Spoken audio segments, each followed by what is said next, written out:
عليكم ورحمة الله تعالى وبركاته. حبابي كي دايرين؟ لاباس عليكم؟ كنتمنى ان شاء الله يلقاكم هذا الفيديو في احسن الاحوال يا ربي. حبابي كما سمعتوا هذا الشاب المغربي اللي تينصح الدراري وتيقول لهم الطريقه كيفاش باش نجا هو والاصدقاء ديالو كاملين، تيقول لهم كونوا متاكدين هاد الطريقه راه صحيحه 100% وتخرجوا من اوكرانيا وتوصلوا ان شاء الله للمغرب بسلام. وكندعو مع هاد الشباب كامل الله يحفظه يا ربي ووصلهم بخير وعلى خير ان شاء الله.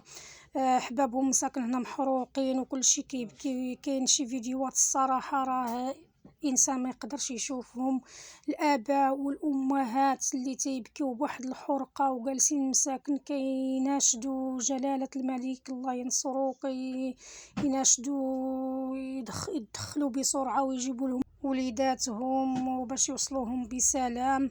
والصراحه راه ما سهله شاي، والدراري مساكن تشردوا، اللي كينعس في الخلا واللي جالس بالجوع واللي مسكين جاه البرد، حيت ما كانوش عوالين على هذا الشيء هذا.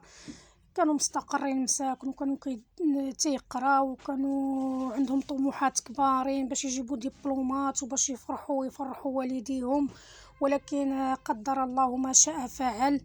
كنطلبوا من الله تعالى العلي القدير يحفظهم وينجيهم من كل سوء. وبهذا احبابي كنقول لكم استودعكم الله الذي لا تضيع ودائعه، نتلاقاو في فيديو جديد ان شاء الله.